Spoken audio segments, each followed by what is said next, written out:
Hello. I haven't done one of these in a little bit. I just finished the Desert Treasure 2 video, so figured it's time to answer some questions. So I'll start with like by release related stuff and then work my way into like more general YouTube/life questions. We'll jump in. We'll start with by release stuff first. What was the most enjoyable quest to make a by release of and the most unenjoyable, assuming any are enjoyable? I think most of the quests are enjoyable to make episodes of. There's a few exceptions, but most of them are fun. The most enjoyable quest to make an episode of, honestly, I had a really good time with getting ahead. It was very simple. It was funny. It was a good quest. I really loved just going in and just messing around during that. All of the stuff with the bear head was completely unscripted. Like that actually happened, of me killing the bear, happening to get a bear head and deciding I'm gonna use it on the guy on like the off chance. Like I didn't know he was gonna have an actual like dialogue thing for it, and I was mind blown. So that I went and actually grabbed everything related to, you know, either a bear or a head of some sort just to see if there was anything. And that was just really cool. That was a lot of fun. That was the most fun I've had just with like a small, simple quest. Wasn't anything big. Wasn't this big like, you know, Song of the Elves, Desert Treasure 2, Dragon Slayer 2. Wasn't this big thing that I had a lot of pressure to make.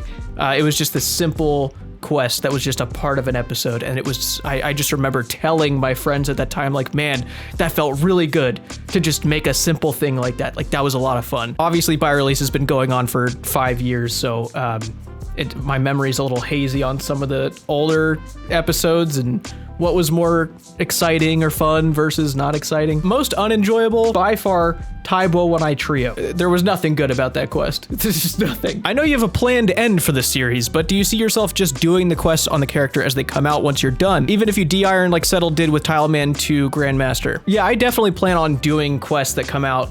It's been talked about a few times in comments that, you know, since I've announced the plan to end the series, officially end it with While Gothic Sleeps, because that's kind of like a cliffhanger to the Ritual of the Majorat. I don't want to stop by release. It's a series that's structured to basically continue as long as Jagex continues to put things out. I don't think I'm gonna de-iron though. There's another question in here asking, do you ever regret doing by release as an Ironman? And absolutely not. There was a few times where I was like joking about it. You know, if this was truly, if I was doing this by release, you know, I could trade with people, I could use the GE. Why am I even an Ironman? It doesn't make sense. That's not what the series is about. I mean, it's just how the account started. It started as an Ironman. There's that feeling of accomplishment. I think it just adds a little more meaningfulness to it. I think people appreciate the fact that it's, you know, a self-sufficient account. It just adds that sprinkle of something to it. I can't really explain it. I don't know. I'm not gonna de-iron though. Besides the fact by release was important for your YouTube career, do you wish you've managed the rules different, or are you happy of how it's turning out anyways? Funny enough, I did manage it differently after like the second or third episode. I remember talking about it during the second episode of the series ever, because I remember after the first episode released, I got a lot of people in the comments basically saying like, oh, you were doing this and this and this, and that wasn't out until 2006 or 2007. You already ruined the account, you know, which is where the whole like, you know, account ruined meme thing started with by release. I did end up starting to be more strict with the account, with having access to certain methods. I was just going to do the quest by release and, you know, not restrict myself from using things that weren't there in the game. A lot of people, when they're like criticizing me as a player and my experience, by release was my first true, like down and dirty playing the game, my first Ironman, my first time completing like large amounts of content that, you know, without buying, you know, skills to level them up fast. This was my first time getting into RuneScape like that, so there was that sense of excitement for the first time experiencing RuneScape in a restricted sense. So not only was it like a new Ironman experience, this restriction that I had never seen done before, and I had to like do a ton of research, it was a lot of fun. So I think the more I leaned into holding myself to this era time restriction, I loved it. It was a lot of fun. I did end up managing it differently. It just happened on episode 2. It was always really fun. You know, people saying, oh, you know, why don't you go do this? And I'm like, I wasn't out yet. It was me telling them it wasn't out yet. It like reversed. I think it worked out well. When OSRS is hurting your soul, what kind of food do you eat? Well, that's a great question, and it reminds me of something important I need to talk to you about today. Today's sponsor, Factor 75. I'm honestly just gonna be talking from personal experience here because I've used them for a long time. I'm not the best cook. It's not my favorite activity to do. These things come in clutch. I'm the type of guy to get stressed out that I have to like find a time slot in my day to go to the grocery store or figure out what I'm gonna make for dinner. It just kind of throws a wrench in my day, so Factor has been a savior when it comes to that stuff. 2 minutes in the microwave, and they always taste so good, dude. It's one of the best de-stressors I've found. There's like 35 meals to choose from every week, and it's always that little extra excitement whenever the burgers show up. You remember that feeling you got as a kid when you like see the lunch menu Thursday, that one meal everyone wanted? You get the same feeling again. I have paused and resumed Factor a lot of times depending on what I'm going through. Makes everything a lot easier. When I did the 5-day marathon with Gary, it was so nice. Use my link, you'll get 50% off your first Factor box with 20% off your next month. Scan the QR code, try it out. You can take my word for it. It's good stuff. Appreciate Factor 75 for sponsoring a video over here. It's awesome. How have you felt about By Release over its lifespan? I know you've said you feel burnt out and don't seem to be having fun with it anymore, but I'm generally curious on your full thoughts about it, especially since you are now nearing the end of the whole thing and all that. This is like a huge thing about me. Like whenever people are talking, on Reddit or something, talking about me as a creator, I have felt burnt out with RuneScape. I have felt burnt out with content creation. I have felt burnt out with life because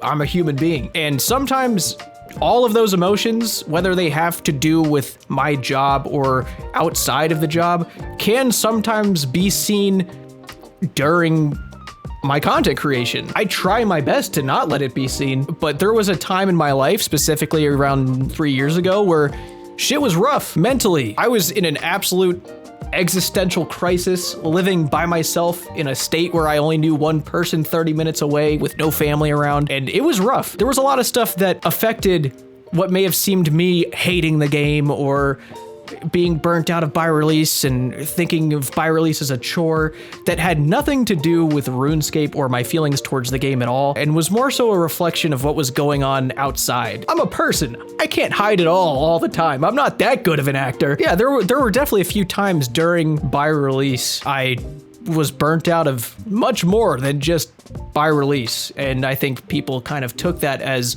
oh, you hate making By Release. No, I've never hated making By Release. By Release is something I've always held very close to me and care a lot about. Whenever I talked to Tro, who edited my videos for a little bit, the topic came up about him potentially editing By Release. It was always like, no, I'm gonna edit that. It's gonna be all me, I can't. That's my personal project, I just can't see it working in any sense. So By Release has been 100% just me, minus like a few things like with Tal helping with music or Jake doing an animation one time. There's just not been many other people that have touched By Release because of what it is to me and the way I want to do it. By Release is my baby. I'll say that. I don't hate doing By Release. It's been a relief to do By Release sometimes. It's literally served as like a therapeutic thing to do after going into other stuff and figuring out how to structure new things. Going away from By Release, taking a break from it and coming back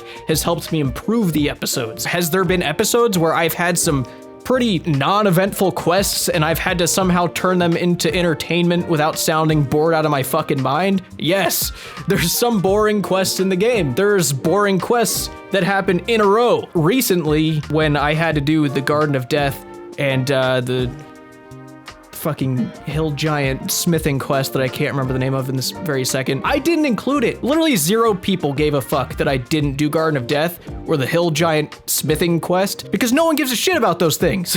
And then one time I needed to mention Garden of Death, I did, and it took 30 seconds to explain. Did unlocking modern training methods such as birdhouses, Guardians of the Rift, and Foundry, that's what it's called, Foundry, feel positive or negative while playing By Release? Well, funny enough, I didn't really end up doing any of them. I did birdhouses a little bit, but I didn't start doing a lot of modern training methods as they came out because I was so used to doing things the way I had known. I know there's a few things I ended up doing, and it was a sense of relief because it was obviously easier. It was a quality of life update. Did you have any other names for the account if By Release was taken? Yeah, there was a few that were brainstormed. I think I've talked about it in a previous Q&A video. I'm sorry if I repeat things I've already answered, but it's been a while, so a lot of people haven't seen those. I have a screenshot about a month before the first episode of By Release came out, before I started actually playing, and I was talking to Settled about it, and I was seeing what he thought of certain names, but it looks like I was tossing the name Rememberin'. A nice update, big update, by the date released. I said, ooh, By Release is available.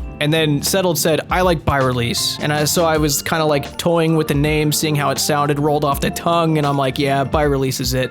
That's a good name. That's what I went with, and I'm glad I did, because the other ones really sucked. What's next for you? Will you continue making OSRS content, or are you shifting to other things? Yeah, no, I'm still gonna make OSRS content. I've had a lot of fun making like general MMO content videos, so I'll definitely continue if I feel there's topics to talk about. There's definitely a few topics that can be kind of umbrellaed under MMOs that I have written down to make into a video later, but I'm not going to be going away from old school RuneScape. I definitely feel myself as a part of the community. There might be ideas down the road I want to do, and obviously Gary is still running around doing whatever. No, I'm not leaving OSRS. I'll still make OSRS video essays. I still like to talk about things going on with the game, or if just a goofy idea comes along and I want to make a video essay out of it, I'll do that. I'll kind of group this question with the others that are asking something along the same lines. I've been asked that question for years of, what are you gonna do after By Release is done? I'm finishing this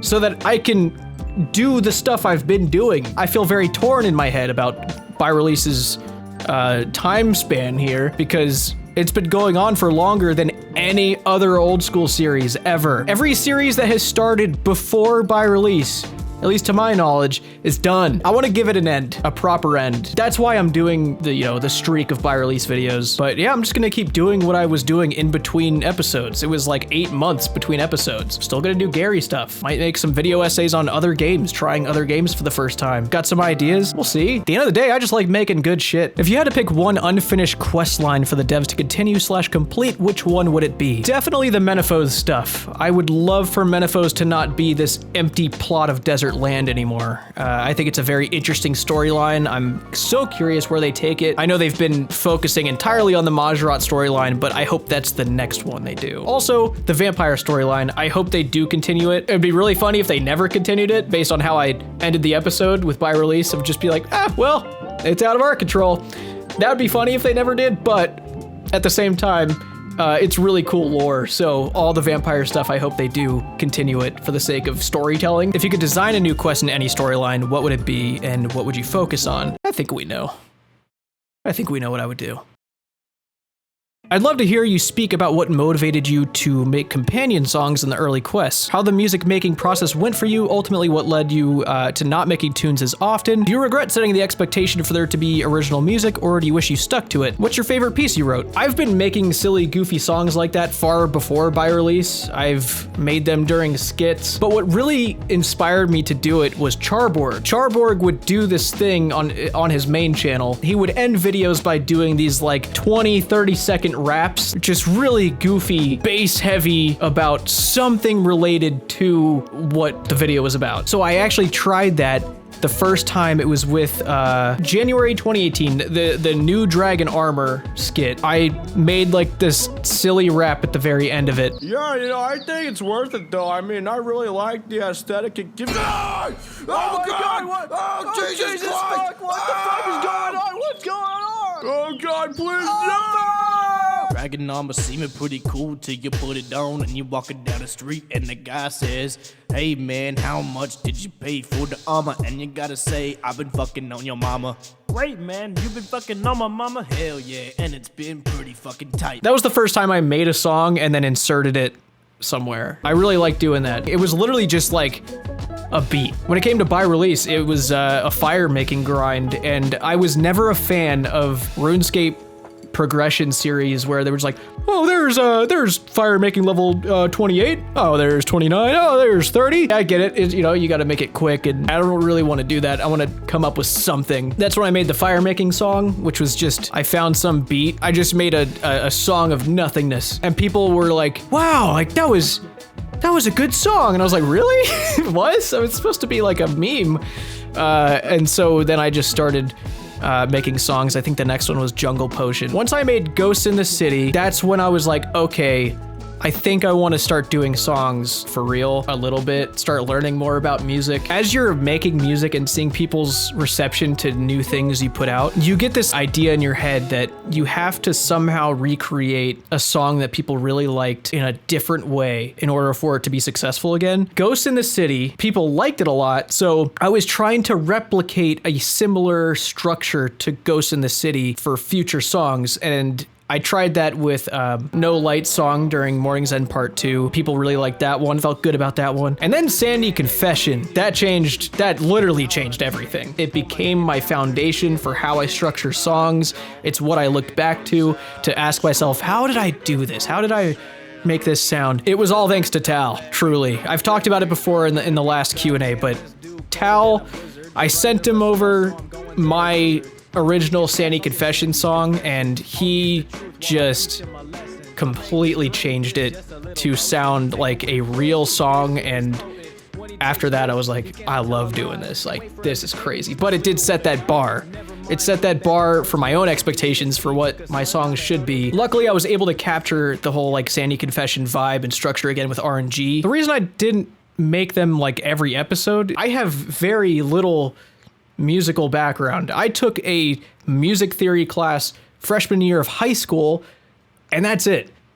I don't know how music works very well. I kind of just go for it. My method of creating music is very unorthodox. I'm glad that I didn't end up making a song every episode, because that would kind of mean I'm forcing myself to do something. I appreciated people's desire for wanting songs every episode, but realistically, I couldn't do it. Sandy Confession, I think, is up there with favorite song that I've made. I think RNG would probably be number one for me. But recently, the Endless Sea song I just made, I have not felt that happy about a song in a long time. And Endless Sea, everything else I've had Tal help me with, and Tal did help me with this one, but we ended up liking my original version better than what he had ended up doing. I still have him credited on the song because he did help me with it, but we just didn't end up using the things that he helped with. Obviously, there's a lot of plugins that do a lot of the legwork for me. It was the first song in a very long time that I had completely just done on my own. It was cool to get the nod of approval from Tal of being like, there's really not much I can do for you here. Like, this is sounding really good. And I was like, oh shit, really? That's awesome. So I mean, I'm very happy with Endless Sea. It came out better than I expected, I think. I don't even know where I'm at with this question. I'm glad I spaced them out. I'm glad I only made music when I wanted to. Would you put all of the by release videos into one video once finished, like how Settle does when he's finished with a series? Yes, I will. I will be doing that. I was actually worried because most of those videos are around like 12-ish hours, and there was actually a 12-hour cap on the limit of like how long a video could be, which I was worried about because by release is a lot longer than 12 hours in total. By release, when put together right now, I believe is around 22 to 23 hours. But I reached out to Josh Strife Hayes and I was like, hey, I remember you talking about you putting like your entire Let's Play of Morrowind together over the course of weeks of streaming. It was 78 hours of Morrowind gameplay in one video. And he said it took about a week to process. I was like, holy shit. But it did process, and he does have a video up that is 78 hours long. So I was like, thank God, I can actually make that big, long by-release video. So yeah, I'm gonna be making that once everything's done. What era do you think had the best thematic quest from a storytelling perspective? We all know 2006 was huge for game content like Jad and Barrows, but from quality storytelling, I think is a bit harder to pick. Yeah, I agree with that. I think 2006 was definitely a huge year for content in general. It laid a lot of the foundation for what basically RuneScape became. RuneScape 3 and just seeing where it's all rooted, a lot of it does stem from 2005, 2006 stuff and just kind of building off of those stories. I mean, honestly, I think right now is the best time for storytelling. I think Desert Treasure 2 really showed how far the old school devs have come into shaping a good story. There were a ton of things that I loved about the narrative structure of that quest. I truly do think they've come a long way, and the Majorat storyline is getting the quality it deserves, I'd say. Yeah, I think right now. Are there any quests you wish you edited and explained differently? A lot of the earlier episodes, I'd say. Funny enough, I a few times have referred back to the earlier episodes because I think the the creator in me, when I get the criticism that, you know, a lot of creators get of, oh, I miss the old episodes, I miss how it was back in the day, has obviously made me look back at the old episodes quite a few times. And honestly, if I went back and did it again, it would be a lot similar to how I make them now, because there was a lot of details I skipped over. I basically tried my best to summarize as much as possible rather than reading exact quotes and like reading dialogue out loud. Like, I basically did my best to summarize and move it fast, which in a way I did like, because I didn't have to spend as much time on them and it shortened the episodes. But at the same time, nowadays, I do like how in-depth I can go with the dialogue and how I can extract more from the story, maybe give some details people missed. I try to not miss things in quests. I try to dive in.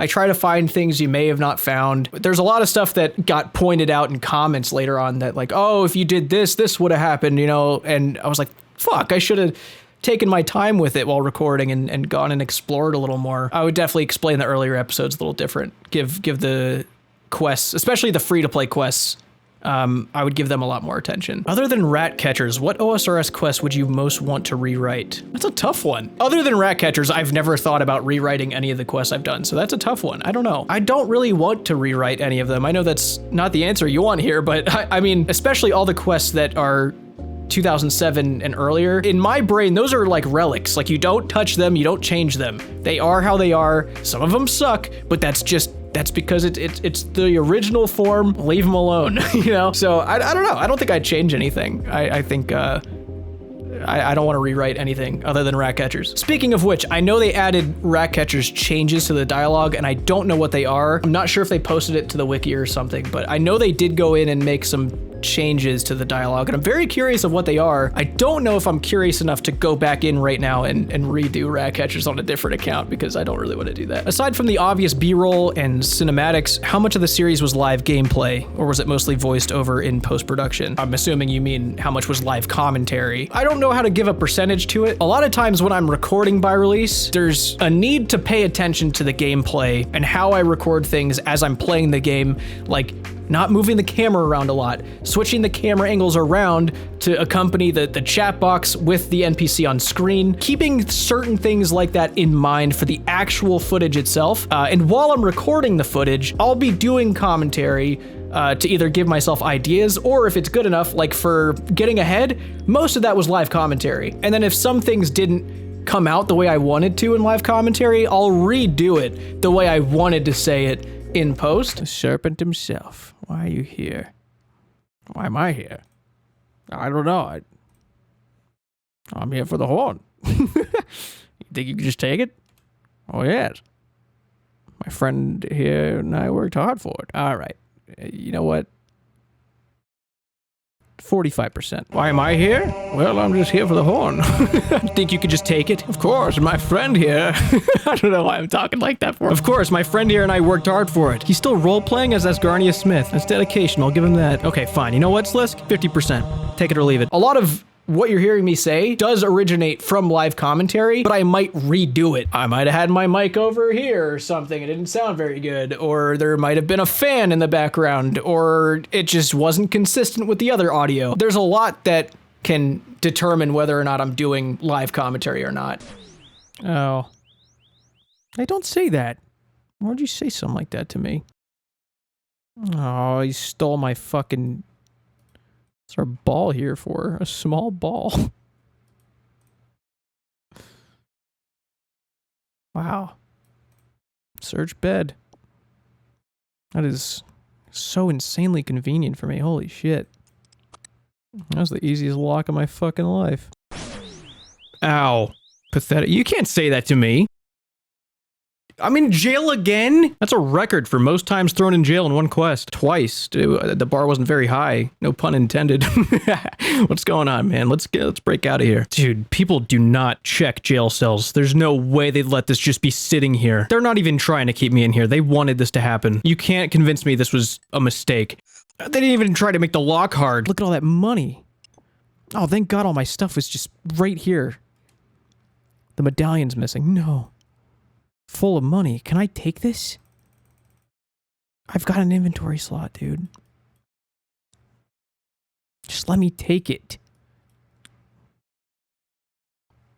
damn it. Is this where my stuff is? The chest. This chest just has my stuff in it. They're just giving it back. And what's with this money? Can I have it, please? What is this? What's going on here? Where am I? It definitely gets messy when there's some live commentary that I like and some that I don't. There's been times where I've tried to like do half and half and just replace the ones that I don't like, but then recreating the exact audio sound is nearly impossible because I'm on 2 different mic setups entirely. So trying to replicate the exact EQ and compression and everything on my editing setup, it's not very easy. Even just recording on OBS, there's no way to get lossless audio, whereas when you record into Premiere, the audio is lossless and you can tell the difference. Like if you're listening close with headphones, you can tell when there's a difference in the EQ and compression if you listen closely. So I always try to make that consistent just for the sake of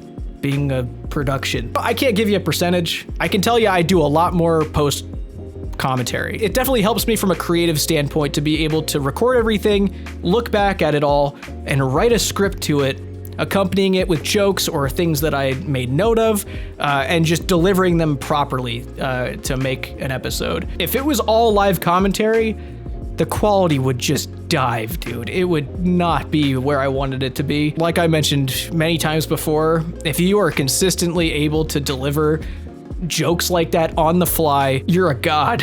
You are an actual comedic god. Focusing on everything at once is nearly impossible, so I've basically just come up with a system to kind of balance it out. After By Release is finished, do you have any other plans for a long-standing series? No. When I see this question, I'm thinking of like a series, episode 1, episode 2, episode 3.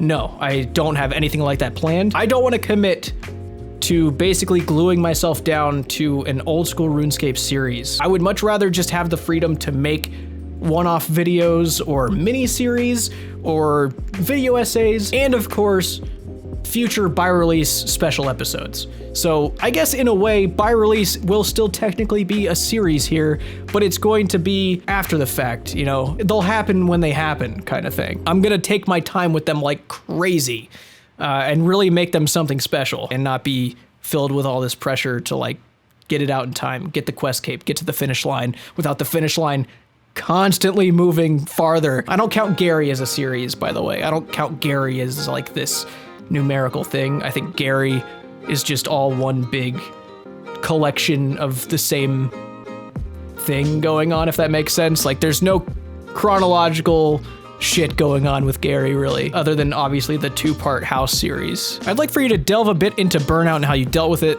Have you regretted starting this series because you felt like you had to finish it? No, I've not regretted starting the series. How to deal with burnout is, I feel like, one of humanity's greatest questions. It's a question as old as time.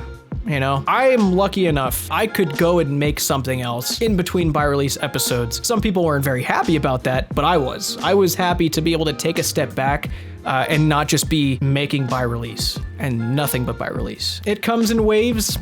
Sometimes I feel like I have so many ideas that I don't know how to make them all, and sometimes I feel like writer's block and all my creativity are fucked. That's how it is in anything entertainment industry, creative side of things. I mean, that's just how it goes. I will say Burnout has multiple times led me into experimenting with something, getting something entirely new out of it for my content. Gary was completely from Burnout and not knowing what to do. It stemmed from an idea that I actually gave Flutton a long time ago because she wanted to make RuneScape videos, and I was like thinking of stuff that wasn't really being done, and she loves like interacting with people in the game. So I was like, well, why don't you go to like Wintertot or something? I don't know, talk with people and see what kind of fucked up conversations happen. She didn't end up doing it, but I still liked the idea. And so I was like, well, what other places talk a lot?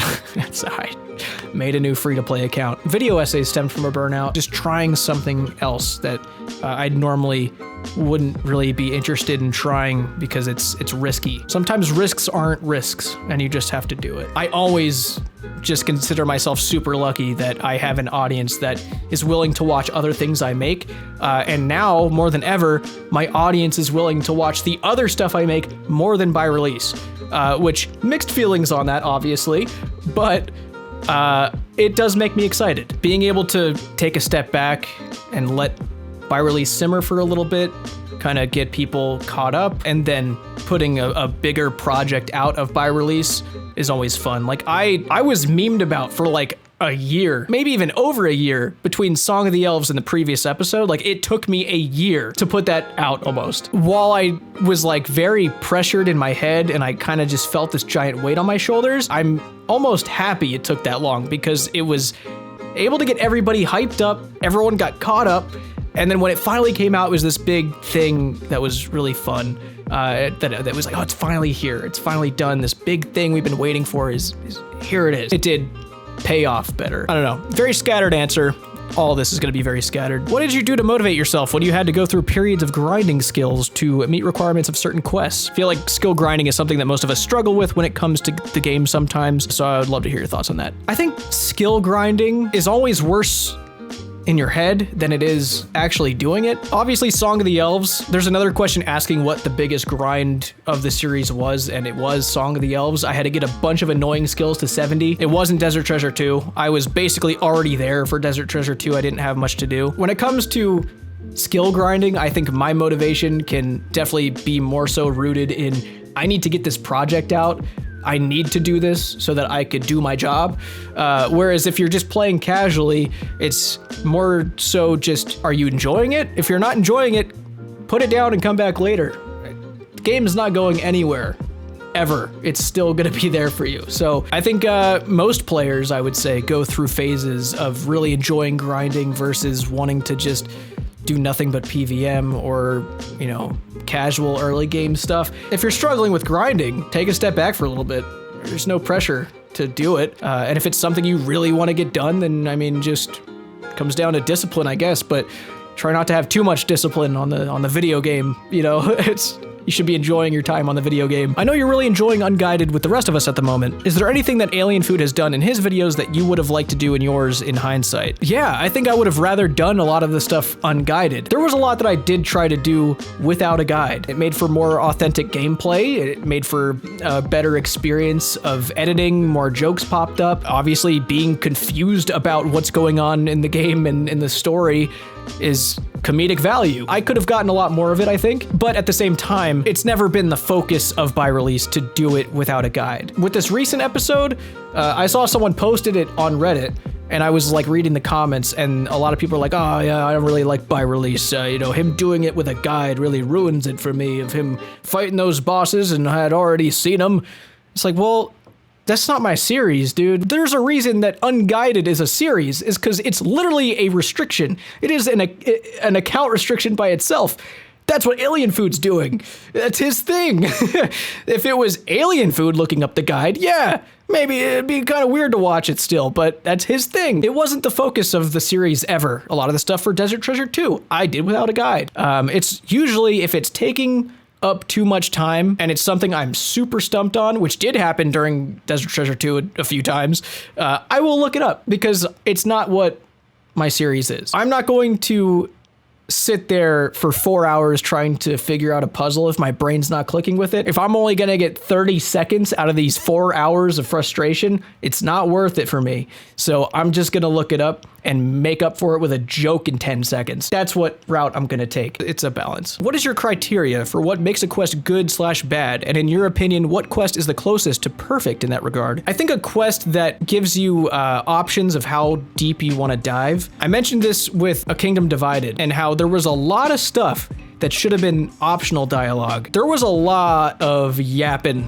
in A Kingdom Divided. It was a good quest. I enjoyed it, but I couldn't help but be thinking in my head during it, I'm like, dude, people are spacebarring the fuck out of this. Like, this is so insignificant right now. Like, there was like that relationship between that dude who was helping us and the guard girl. They were like going into details when it was just something so unrelated in a weird place, like while we're trying to solve a puzzle. And honestly, I really do think that Desert Treasure 2 comes as close as you can get to the perfect quest. I won't say it's perfect. There are some critiques I have about it, mostly with the player relationship with Slisk, or Sliske, however you're supposed to say it. People were trying to correct me in the comments. I don't think his character of being this insanely evil, diabolical mastermind was properly displayed, unless that was on purpose. The RuneScape 3 lore heads have been like, dude, don't even joke about siding with this guy. Like, he's the worst thing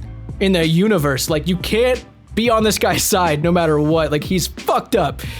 And that's in RuneScape 3 lore. So a part of me is like, oh, they didn't do a good job with it. But what if they're framing it differently? What if that's not what they want out of Slisk right now? Like, what if they've got different plans for how he's portrayed?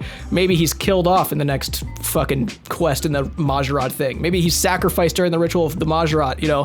Who knows? That's one of the things in quests where we can't really judge it until we get to the end of the storyline. That's when you can kind of look back to the character development and see if it should have been presented different. I don't know. Other than that, Desert Treasure 2 from start to finish, with how many optional pieces of lore were spread out, with how much you could dive in if you wanted to. Desert Treasure 2 is best quest in my eyes. Will you be making a by-release vinyl? I don't know. Did you use a guide/wiki during the quest to summarize the lore when making your videos, or were you able to parse the story out from the chat box dialogue? 99% of the time, I'm only looking at the chat box dialogue, staying true to what my character in the game has been informed of.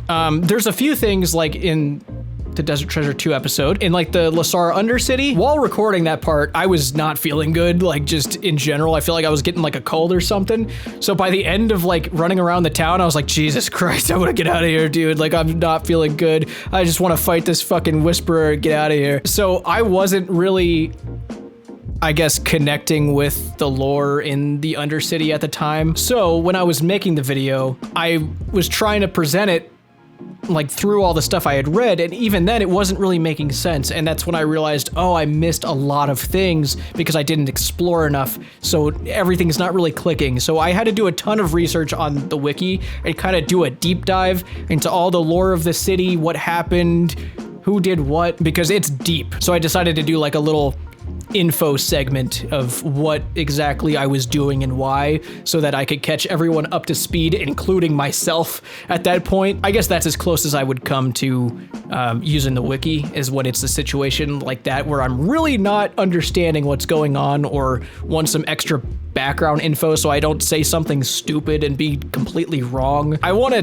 give true lore here. Like, I don't want to just speak entirely from how I understand it. A little mix of both, I guess. I will always look at the dialogue boxes and try and base off what NPCs and my character are talking about. What jokes or gags from previous by-release videos are you not happy with / wish you'd done better? Conversely, which bits do you pat yourself on the back for coming up with? I have mixed feelings on the monk's friend settled bit that I did, because that was so early on in the series. I was just so excited to be getting an audience and doing things. Me and Settled were constantly like going back and forth with shit. I was still just doing skits and only skits before by release. So I wanted to try and maybe integrate just something into, you know, him being like a villain, because he was getting like all this like positive light on Swampletics, like just blowing up like crazy. And I was just like, dude, what if you came in and started like killing the monks or something? And we were like, yeah, let's do it. And then we just kind of dropped it after that. Like, it was just done. And then of course in later episodes, when he was a part of by release episodes, it was more so just like fucking around in Discord calls with him and Kevin, kind of retconning the whole like monk's friend bit. It was just a silly thing we decided to do. You know, there was potential to lead it into some like weird story, but I'm kind of glad we didn't. It's a funny thing to look back on now, but I think looking back, had I needed to do the episode again, I probably would have just came up with something else or just left it out entirely. But it is funny to see looking back on it. It's like this random ass thing that happened, and people still mention it. People are still like, oh, that evil fuck killing the monks. You know, it was goofy. Jokes that I'm proud of, I guess. In complete contrast to that, I am really happy with how the stupid ass bit that me and Settled just did in the episode of me screaming "Swamp Man" when I get into the fucking Guardians of the Rift area, because it's right below Mauritania, and I went into Creator Kit and had his guy like looking into the water. That was really funny. Like, we were laughing our asses off doing that. So yeah, I'm glad how that worked out. That was like one of those funny things I'm glad I included. I think that's honestly what I would choose for a bit that I'm happy about. What do you think was the hardest grind for you personally, considering you had to do each quest in order? I mean, the Song of the Elves grind was really hard, but I think the grind that in my mind was like the hardest, it sounds very silly, but that initial Herblore grind to Legends Quest was hard as fuck, dude. Because I had to do Herblore to, I think, 50? 45. I had to get Herblore to 45 for Legends Quest without farming. My farming was the Chaos Druids. That's what I was farming. I definitely made a song about it because it was insane. It was a lot of grinding Chaos Druids for herbs. And that sucked a lot, dude. That was awful. That was probably the closest I got to a Swampletics grind, dude. Like, that was a lot of just same NPC, so much teleporting out. Holy shit, I was there. It felt like a fucking month was going by, dude. Like, I don't even remember how long it actually took me of in-game, but it was a long time. It felt a lot longer than it actually was, because that was like my first real intense weird grind that you don't hear people doing anymore. Like there's no reason to do it that way unless a restriction has you doing that. That was my hardest grind of the account. What was the most fun grind and least fun grind? Well, the least fun grind we just talked about, but the most fun grind, definitely Barrows, because I did most of it on stream. It was a tradition to do Barrows every Sunday on stream, and there were so many funny moments that happened just with everybody gambling on the median of loot and doing different like challenges of like no prayer runs or taking a helmet off or no prayer against Darox or something. I don't know. There was a lot of stupid shit that we did. It was a lot of fun, and I got my favorite by release song out of it. One of my favorites at least. So Barrows, I would say. This brings me back to an old question, an old school update that actually helped a lot was getting the Arceus spellbook and having a Barrows teleport in my POH. Holy fuck. That was one that I benefited a lot from. I was so happy about that. It was not like this doesn't feel like a by release thing anymore. It was a thank God I can do this. Holy shit, this changes everything. That was a fun moment to get a Barrows teleport in my house. What was your favorite episode? If it was Song of the Elves, choose something else. It's too obvious. Well, it actually wasn't Song of the Elves. I am happy with that episode. It's one of my favorites, but my all-time favorite ever in by release history is episode 32 of RNG, where the song was with the Barrows grind, with me getting my fire cape, with Settled helping me out with the pest control stuff, getting the defender. My favorite by release episode is the episode with no quests in it. I watch that episode back maybe 2-3 times a year. It brings back a lot of happy memories. I always send it to Settled and I'm like, oh, I'm back here shedding a tear for our friendship. I love that episode, man. It couldn't have come out more perfect. I think the fire cape section in there with me getting the fire cape and just joking around, being forced to lock in, having Settled by my side teach me how to do something I've never done before, and everything going wrong and right at the same time to make for the perfect fire cape series of events. Holy shit, dude. It was one of my favorite moments in content creation. It was one of my favorite moments in my gaming career as someone who's gamed since before they could walk, probably. I hope I have a gaming moment that will top that one day, but I really can't imagine what that'll be. A lot of things led up to it, so it was cool. What are your thoughts on the Quest Helper plugin? Basically, my rule of thumb is that if you've never done the quest before, don't use it. Try and enjoy this thing. You'll get one chance to enjoy for the first time. Don't ruin it for yourself.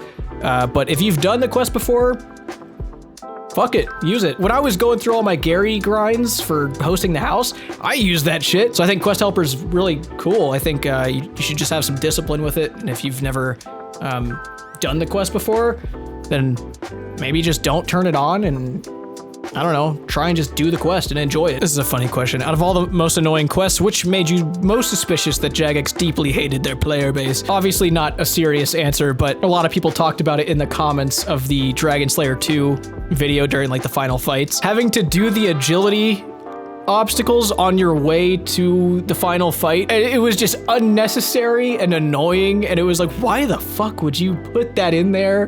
It's clearly just made to be this annoying poke at you as you're trying to get to the end, and it's like, did you really need that? Like, come on. The boats on the way there were cool, but the agility obstacles that were failable on the way there really sucked. That was stupid.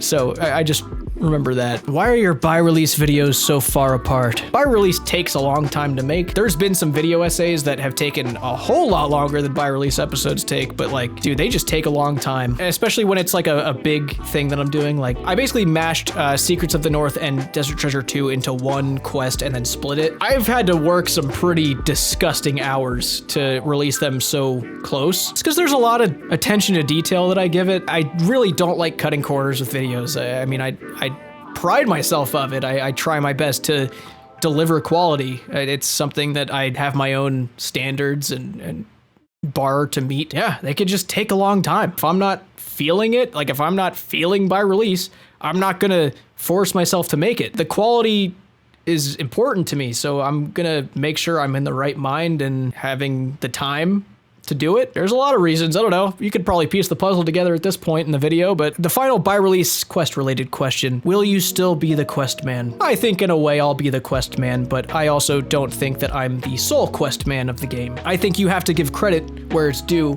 to Slayer music. The amount of quests that would not be complete without Slayer music's help over all the years of old school. He is a quest man, and he, in my eyes, was the original quest man. I've accepted a title of quest man. I've made a song, the quest man, you know. That's not a title exclusive to me. It's a very exclusive title. I think Slayer music has the title. I think I have the title. And now I think Alien Food has the title. Alien Food is also a quest man, and he deserves so much more viewership. Please go watch his series if you haven't. It is so much fun. Having gone through all the quests myself in the past 5 years, knowing I can't have that experience, I get to live vicariously through him. I think in a way, I'll definitely be basically passing the torch to Alien Food for Unguided as the quest series. I think it deserves a lot more attention than it has. What I actually am jealous of the most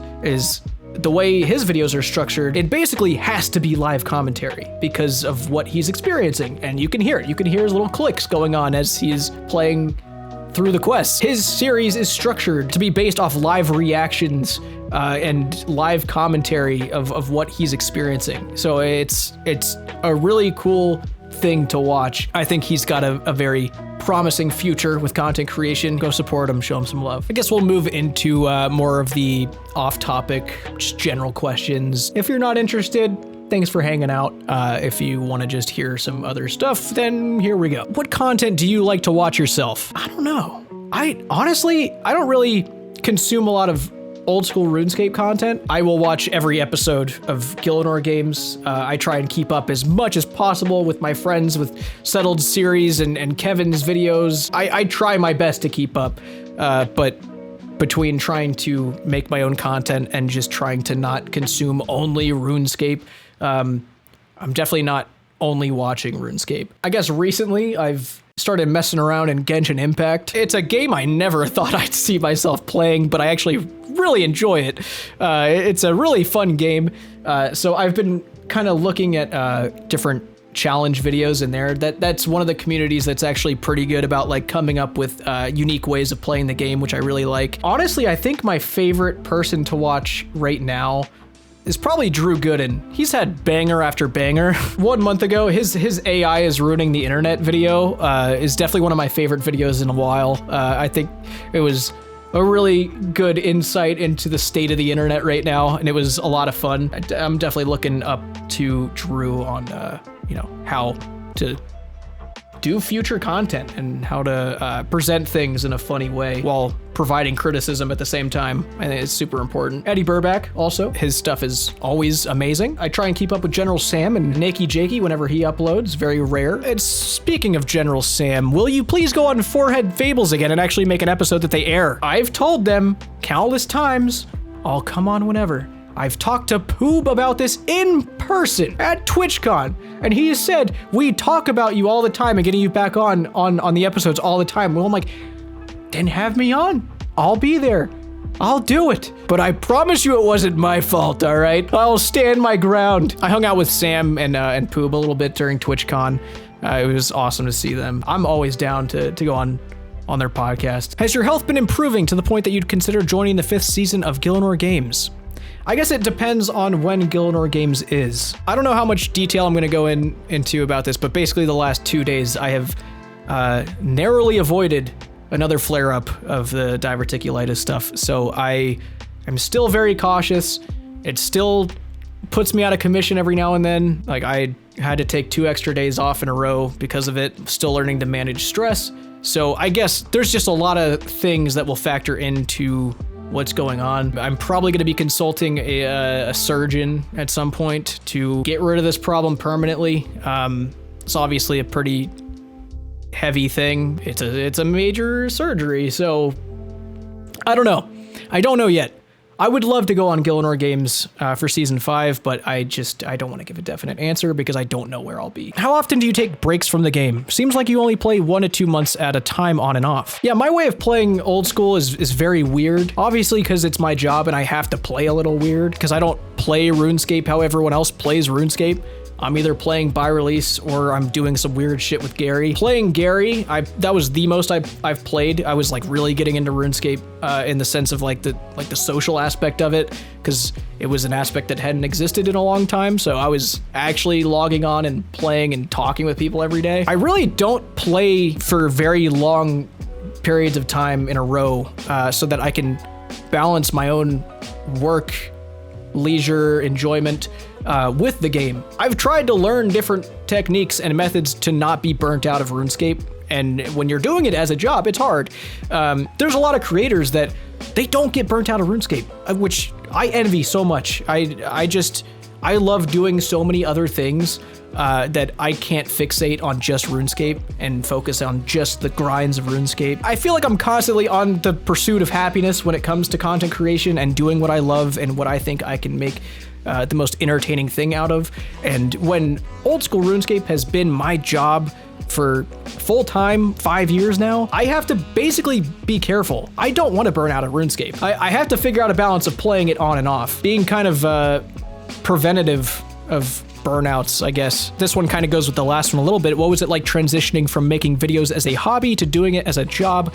How'd your feelings, ideas, and workflow change? I've mentioned this a few times to other creators that were kind of like getting into it as a full-time job. There's a part of me that really misses doing it as a hobby, because there's a certain motivation that exists when you're working a job that's not content creation. Because when you're working a job that's not content creation, you're constantly on that pursuit of, I want to do full-time content creation. I love to do this. It's what I love to do. It's my dream job. I gotta get there. So that's motivating you to like get home, get this random burst of energy out of nowhere after like an 8-hour shift and start making content because you love to do it. It's your passion, it's your hobby. You can't get enough. I did Domino's delivery driving in college. I would get so pissed off going and delivering a pizza and then getting stiffed and not getting basically anything, because I don't know what the state of it is now, but basically when I was doing it,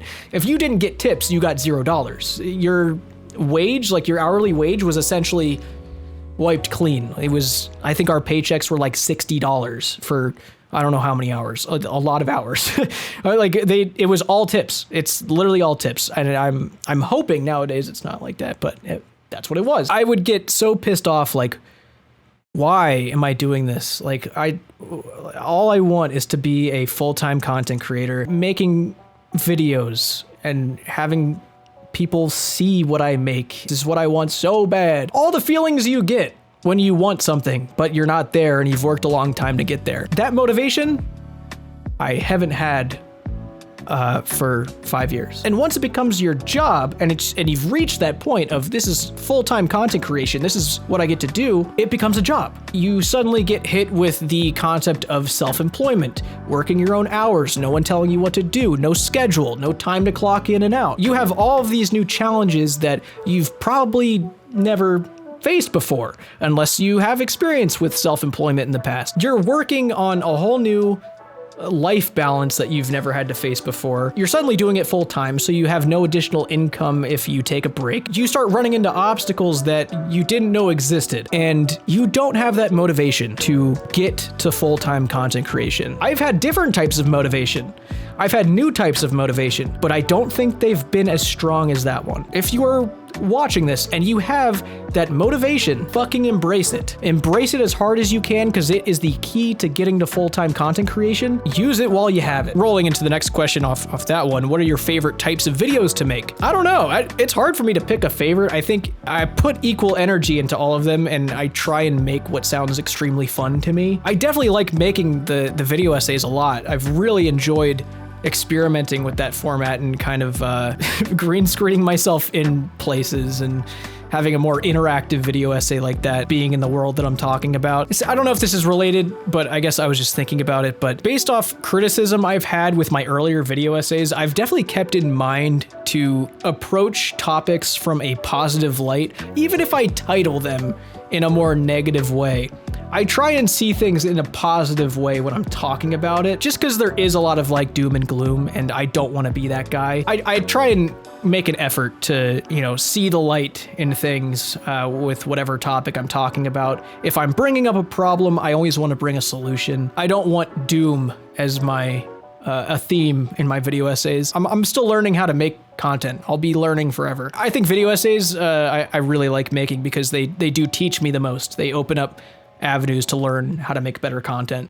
You mentioned about 2 years ago that RuneScape 3 quests started to catch your eye. Seemed like God Wars 3 had your attention. Did you ever get around to experiencing them in your own time, or was that more of an of the moment kind of feeling? Yeah, I never got around to experiencing them, mostly because once the fresh start worlds came to an end and we got integrated into the main world, it just felt weird, and it felt like a different game entirely, especially when they unlocked like the spins and you got all like those keys pushed in your face from like all the quests you were doing, because they had no spins, no nothing, like through the whole fresh start experience. And then suddenly after a certain date, they're like, oh, here's like 120 keys because you did all that shit that we didn't get to reward you for, so go crazy. So I think that kind of killed it for me. I think I was really enjoying it before that. They kind of just threw it in the trash and I just lost interest really fucking fast. A video I'll be making next month on this channel, I went through the survey that they released pretty recently about MTX and RuneScape 3. I've got a lot of thoughts on it, and I want to go into it a lot and go into details about it of, different solutions that I had in mind. We'll go into that when I make that video. Every time, I've tried so many times to get into the questing on RuneScape 3 and I just can't get into it, even on Ironman accounts. I don't know why. It feels very overwhelming. I haven't stuck with it. I don't know. Do you still plan on making videos on your main at all? Some of my favorite content on the channel is the TOA and Chambers of Xeric stuff. I think those are very sporadic. I loved making the TOA videos. I loved doing it with friends when it first came out. So maybe when the next one comes out, we'll do that again. But I guess when it comes to main content, like, I don't know if prop hunt counts, but I do plan on doing that again soon at some point. But no, I don't have any like goals for the account or anything like that. Like I don't know. I just fuck around on that account, honestly. Are you going to make the house party an annual event? I would like to, yeah. I think that would be really cool to do the annual like gathering and, 5-day marathon of house party.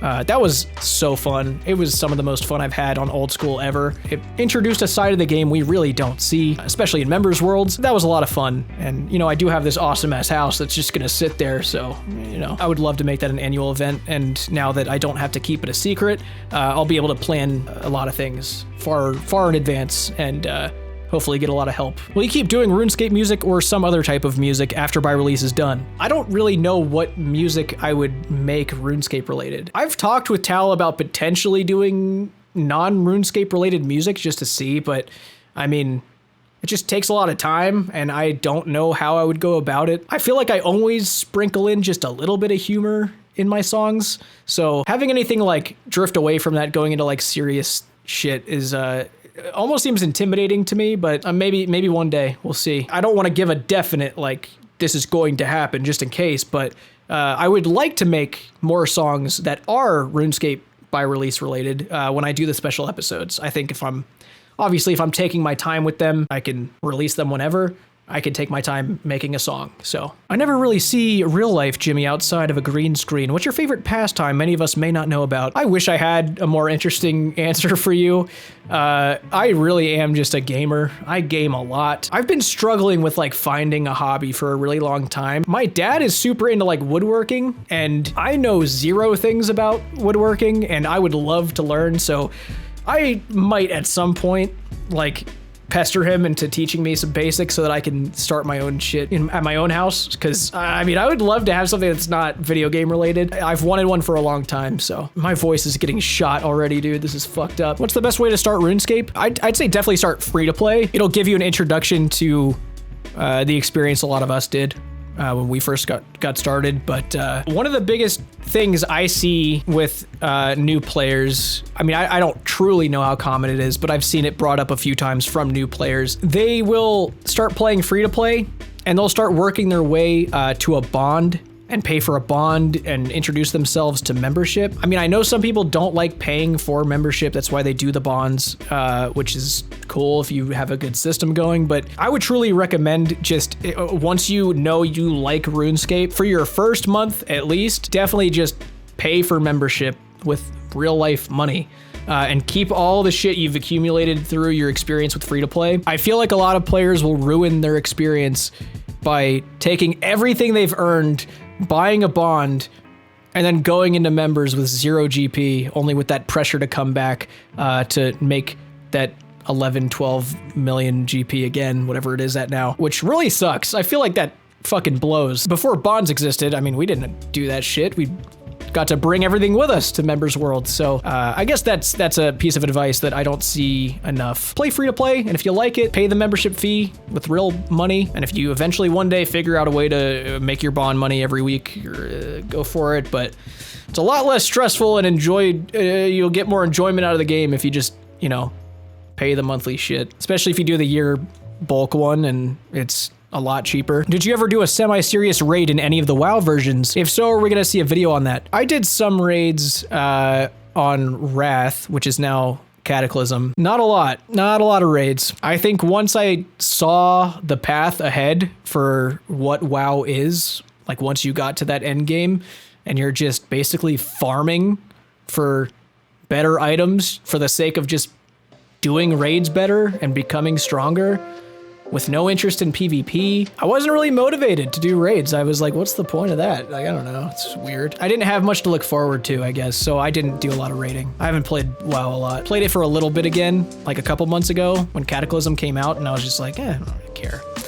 I'm not feeling it right now, so I haven't played much. I guess I'll wrap it up there. I don't even know how long this is gonna be by the time I cut it. I've been talking way too long. By Release, second to last episode, be coming out the end of this month, and then By Release finale in September. And I will be back here on this channel in September to talk about the RuneScape 3 survey stuff, because I really want to dive into it a little bit. It's very interesting, so we'll be doing that. I think that's all I've got. Take it easy.